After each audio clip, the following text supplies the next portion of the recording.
Antes de dormir esta noche, préstale atención a los sonidos de tu casa. Ese crujido que escuchaste en el pasillo. Ese golpe seco que vino del techo. Ese susurro que juraste haber oído justo cuando cerraste los ojos, la mayoría de las veces, no es nada. Es la madera acomodándose, es el viento, es tu mente jugándote una broma. La mayoría de las veces. Pero las 6 personas que vas a conocer en este video no tuvieron esa suerte. Todas ellas, en distintos lugares, en distintos momentos de su vida, escucharon algo que no debía estar ahí. Un golpeteo en una pared vacía. Una respiración del otro lado de una llamada imposible. Un llanto que no tenía dueño. Y para todas ellas, ese primer ruido fue solo el comienzo de algo que jamás pudieron explicar. Estas son 6 historias reales, contadas por las personas que las vivieron.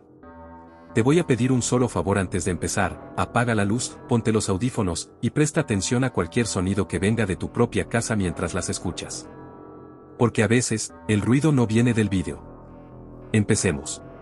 Esto le pasó a una mujer llamada Marisol, en un pueblo pequeño al norte de México. Ella me contó esta historia hace un tiempo, y aunque han pasado años, todavía se le quiebra la voz cuando la recuerda. Marisol se había mudado sola a una casa vieja que heredó de su abuela. Era una casa grande, de esas que crujen con el viento, con pasillos largos y una escalera de madera que parecía hablar cada vez que alguien la pisaba. Al principio, a ella no le molestaba. Le gustaba el silencio, le gustaba estar sola después de un divorcio difícil. Pensaba que esa casa iba a ser su refugio. La primera semana todo estuvo tranquilo. Pero la segunda noche de la segunda semana, algo cambió. Eran cerca de las 3 de la madrugada cuando Marisol despertó de golpe. No sabía bien por qué, solo sintió que algo la había sacado del sueño de forma abrupta, como si alguien le hubiera susurrado al oído. Se quedó quieta, escuchando. Y entonces lo oyó, un golpeteo suave, rítmico, que venía de la pared detrás de su cama. Toc. Toc. Toc. No era el sonido de una tubería ni de la madera acomodándose. Era demasiado constante, demasiado intencional. Como si alguien estuviera golpeando con los nudillos desde el otro lado de la pared. Se dijo a sí misma que era una rama golpeando contra la ventana, aunque la ventana estaba del otro lado del cuarto. Se cubrió con las sábanas y trató de dormir. El sonido se detuvo después de unos minutos. A la mañana siguiente revisó la pared. Nada.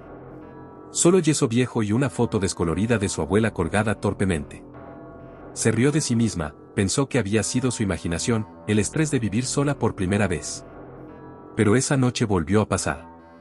Y la siguiente. Y la siguiente. Cada noche, a la misma hora, el golpeteo comenzaba. Toc, toc, toc. Siempre desde la misma pared. Marisol empezó a dormir con la luz encendida, algo que no hacía desde niña. Empezó también a notar otras cosas, el frío que se sentía en ese rincón del cuarto, un frío que no tenía explicación porque la calefacción funcionaba bien en el resto de la casa. Y un olor, tenue pero persistente, a tierra húmeda, como si alguien hubiera estado cavando cerca. Una noche decidió enfrentarlo. Se armó de valor, tomó una linterna, y golpeó la pared de vuelta. Toc, toc. Silencio. Y luego, desde el otro lado, algo respondió. Toc, toc, toc, toc. 4 golpes, más rápidos, más fuertes que los suyos. Marisol sintió que el corazón se le subía a la garganta. Retrocedió hasta la puerta del cuarto, sin apartar la vista de la pared, como si esperara que algo saliera de ella. Al día siguiente llamó a un contratista para que revisara la estructura de la casa. El hombre, un señor mayor que había trabajado en construcción toda su vida, tocó la pared, escuchó con un estetoscopio improvisado, y finalmente le dijo algo que la dejó helada. Señora, esta pared no tiene tuberías. No tiene cableado. No hay nada detrás de ella. Es solo ladrillo macizo. Marisol le preguntó entonces si podía abrirla, solo para confirmar que no había ningún animal atrapado, alguna plaga, algo lógico. El hombre aceptó, aunque de mala gana. Cuando finalmente rompieron una parte de la pared, no encontraron cables, ni ratas, ni nada de lo esperado. Encontraron un pequeño espacio hueco, del tamaño de un ataúd, completamente vacío, cubierto de arañazos en el interior. Arañazos que iban de abajo hacia arriba, como si alguien, o algo, hubiera intentado salir desesperadamente. El contratista no quiso seguir trabajando ahí. Empacó sus herramientas sin decir una palabra y se fue, dejando el agujero abierto en la pared. Esa noche, Marisol decidió dormir en la sala, lejos de ese cuarto. Pero a las 3 de la madrugada, el golpeteo volvió a empezar. Solo que esta vez no venía de la pared del dormitorio. Venía de la pared detrás del sofá donde ella estaba acostada. Marisol se mudó de esa casa 2 días después, dejando casi todas sus pertenencias atrás. Nunca volvió a buscarlas. La casa sigue en pie, dicen los vecinos, aunque nadie ha querido comprarla.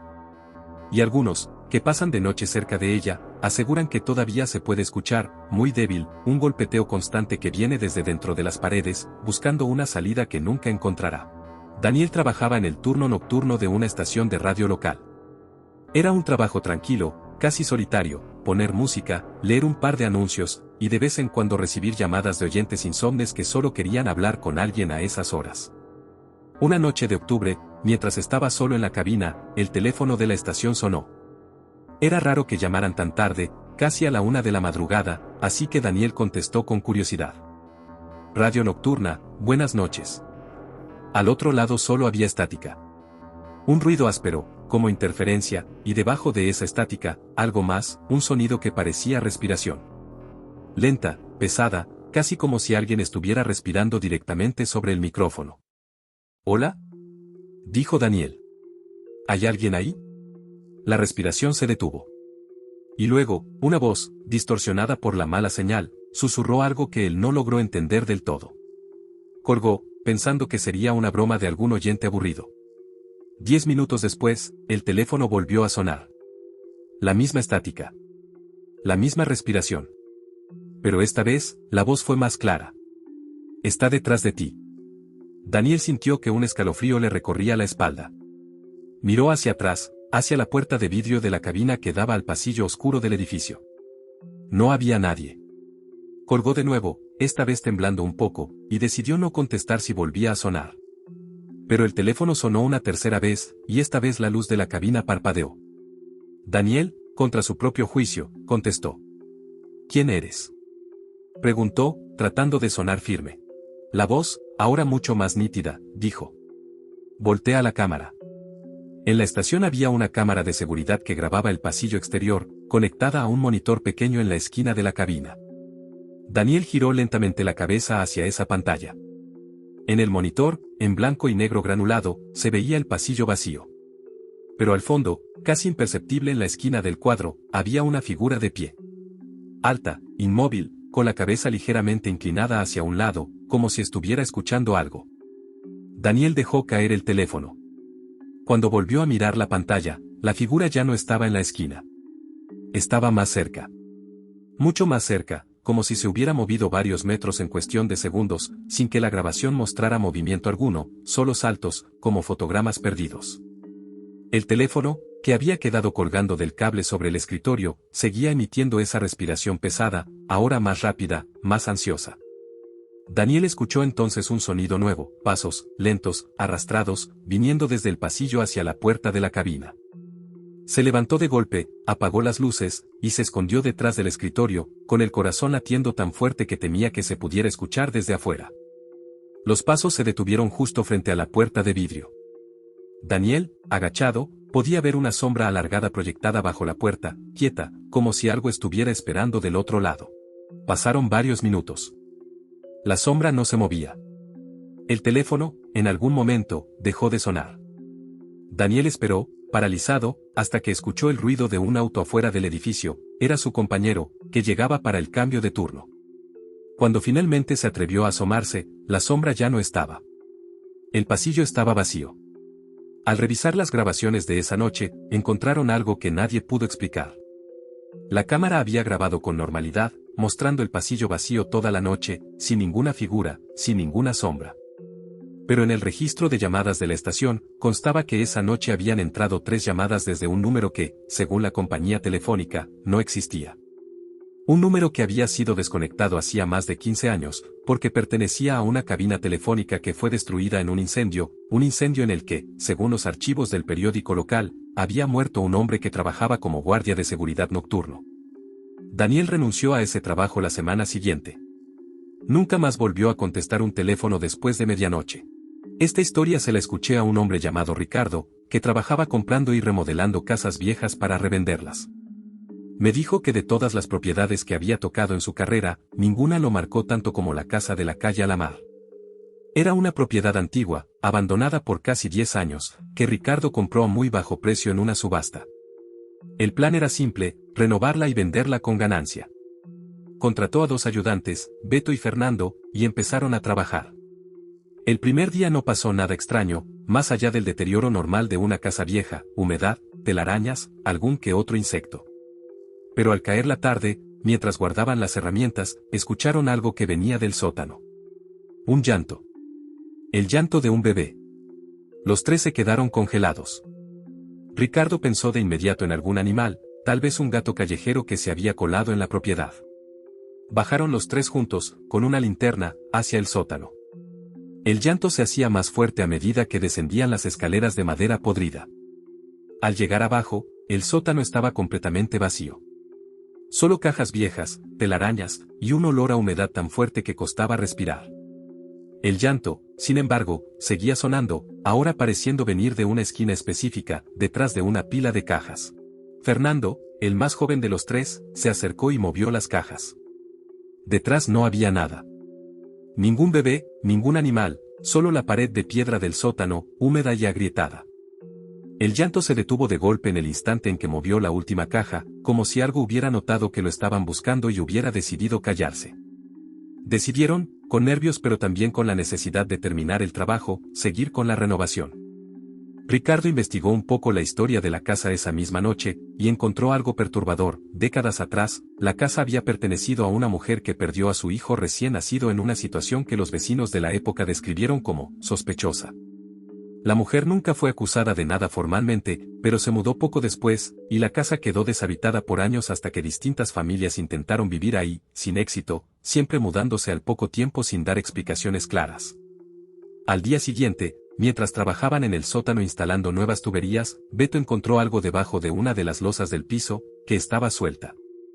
Al levantarla, encontraron un pequeño espacio hueco, y dentro de él, envuelto en tela podrida, los restos diminutos de lo que parecía ser un infante. Llamaron a la policía de inmediato. La investigación confirmó que los restos eran muy antiguos, de varias décadas atrás, consistentes con la historia que Ricardo había escuchado. El caso, sin poder identificar con certeza a los responsables ya fallecidos, quedó archivado como un hallazgo histórico sin resolución criminal activa. Pero eso no fue lo que más perturbó a los 3 hombres. Lo que los perturbó fue que, esa misma noche, después de que la policía se retirara y ellos se quedaran terminando de asegurar la propiedad, el llanto volvió a sonar. Pero esta vez no venía del sótano. Venía de arriba de las escaleras, en la planta principal, cada vez más cerca de donde ellos estaban parados. Ricardo cuenta que los 3 salieron corriendo de esa casa sin llevarse las herramientas, y que ninguno de ellos volvió a poner un pie ahí. Vendió la propiedad tal como estaba, a un precio bajísimo, a un comprador que nunca llegó a habitarla. La casa, según los últimos reportes de los vecinos, sigue vacía hasta el día de hoy, y aseguran que en las noches de lluvia, si uno se acerca lo suficiente, todavía se puede escuchar un llanto suave que viene desde adentro, buscando a alguien que lo cargue. Esta historia me la contó una joven llamada Valeria, que trabajaba haciendo turnos nocturnos como enfermera en un hospital rural. Ella manejaba todos los días, de noche, por una carretera solitaria que atravesaba casi 30 kilómetros de campo abierto para llegar a su casa. Una noche, después de un turno particularmente agotador, Valeria salió del hospital pasada la 1 de la madrugada. La carretera estaba, como siempre, completamente vacía, iluminada solo por sus propios faros y una luna delgada que apenas alumbraba el paisaje. A mitad de camino, mientras conducía tranquila con la radio encendida en volumen bajo, escuchó un golpe seco en el techo del auto. Toc. Se sobresaltó, bajó la velocidad, y pensó de inmediato en una rama caída, algún objeto que se había desprendido de algún camión. Miró por el retrovisor, pero no vio nada en el camino detrás de ella. Siguió manejando, un poco más alerta. Unos minutos después, el sonido volvió. Pero esta vez no fue un solo golpe. Toc. Toc. Toc. 3 golpes, espaciados, deliberados, viniendo directamente desde el techo, justo encima de su cabeza. Valeria sintió que se le helaba la sangre. No había árboles cerca en ese tramo de la carretera, ningún puente, nada de donde pudiera haber caído algo. Bajó el volumen de la radio por completo y escuchó con atención. Silencio. Solo el motor del auto y el viento pasando. Pensó que tal vez lo había imaginado, producto del cansancio del turno. Pero entonces, el golpeteo regresó, más fuerte, más rápido. Toc toc toc toc toc. Y esta vez, algo se arrastró sobre el techo del auto.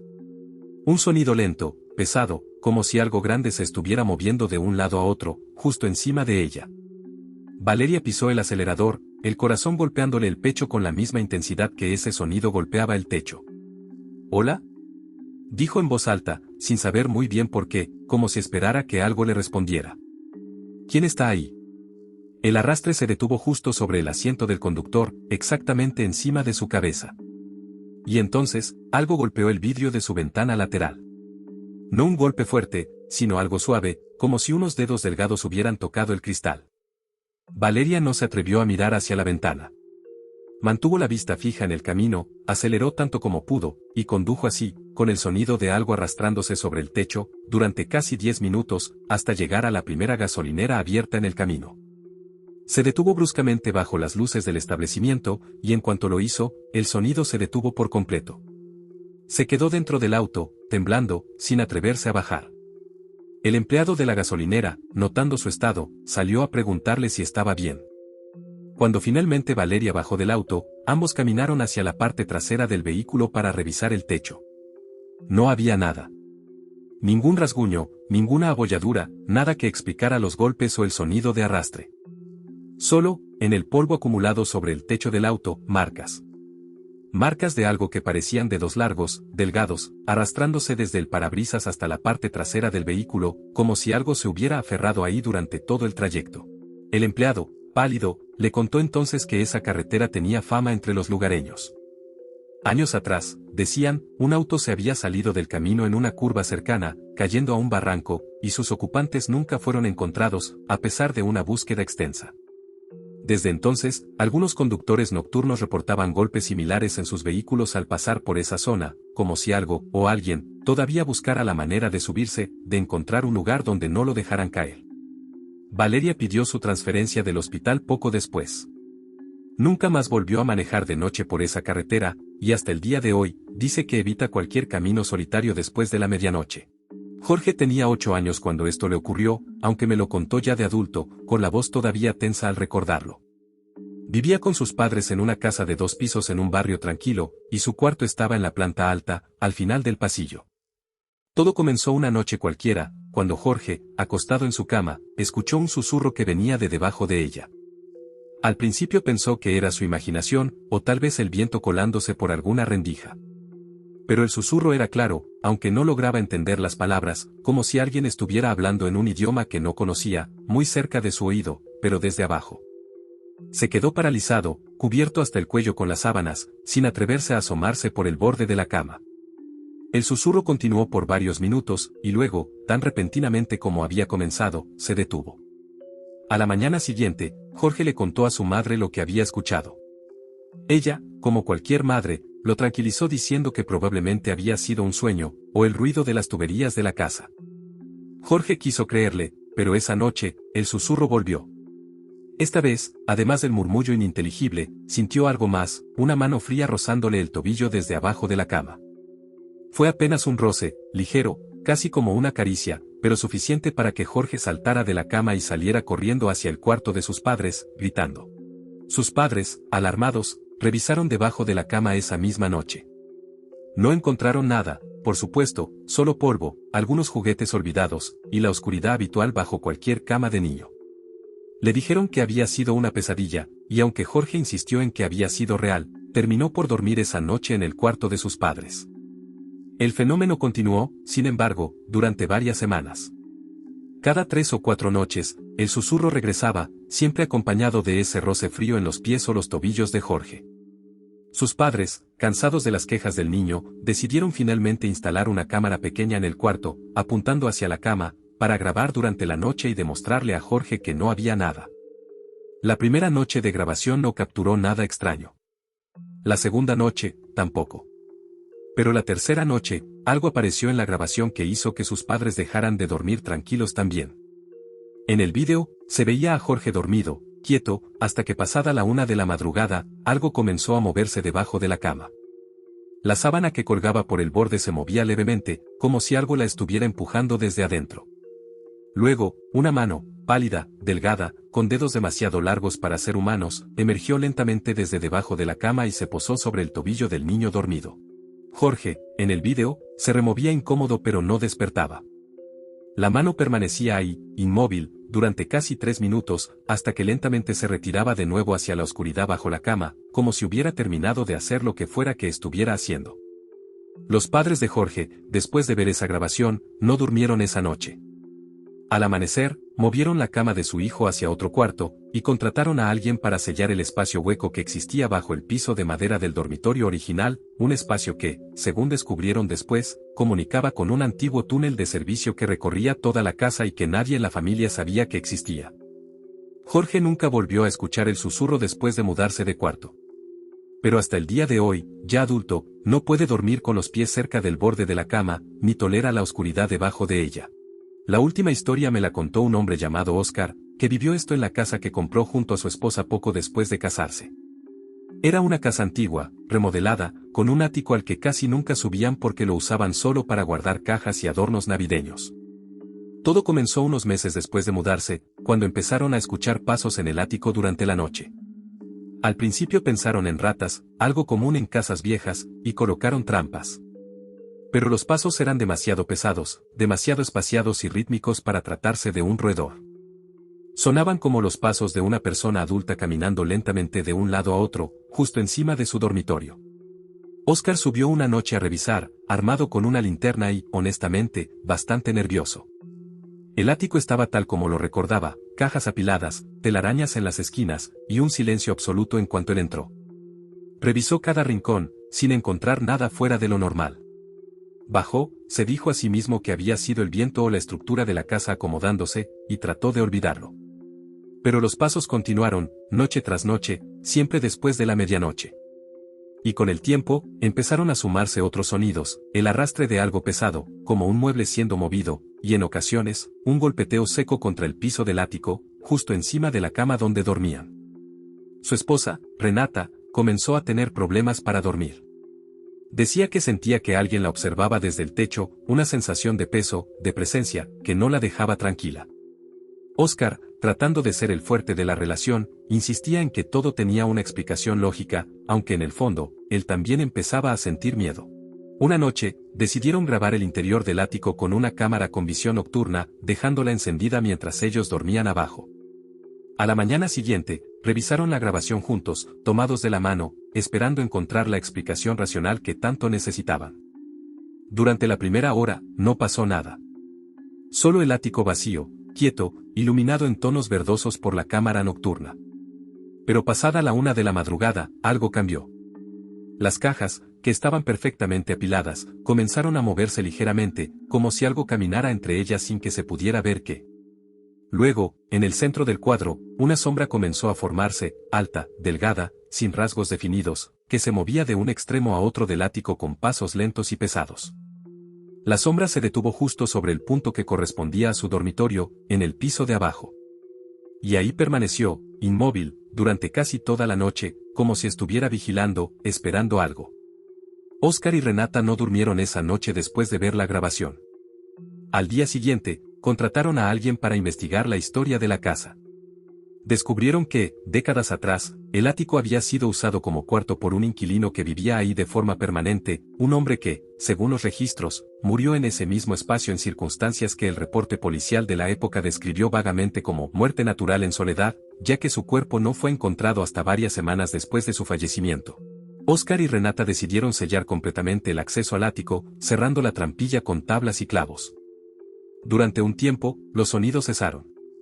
Pero meses después, en una noche de tormenta, ambos despertaron al mismo tiempo, escuchando claramente unos pasos pesados caminando justo encima de ellos, en un ático que ya no tenía forma humana de acceso. Los pasos se detuvieron exactamente sobre la cama. Y luego, algo golpeó 3 veces el techo, justo sobre sus cabezas, tan fuerte que un poco de yeso cayó sobre las sábanas. Vendieron la casa 2 meses después. El comprador nuevo, según supieron después por vecinos, la remodeló por completo, incluyendo el ático, aunque nunca se supo si los ruidos continuaron para él. Oscar dice que, hasta el día de hoy, Cada vez que escucha pasos sobre su cabeza en cualquier casa donde vive, no puede evitar quedarse completamente quieto, escuchando, esperando que se detengan. ¿Cuál historia te dio más miedo? Cuéntamelo en los comentarios y suscríbete para más historias de terror real.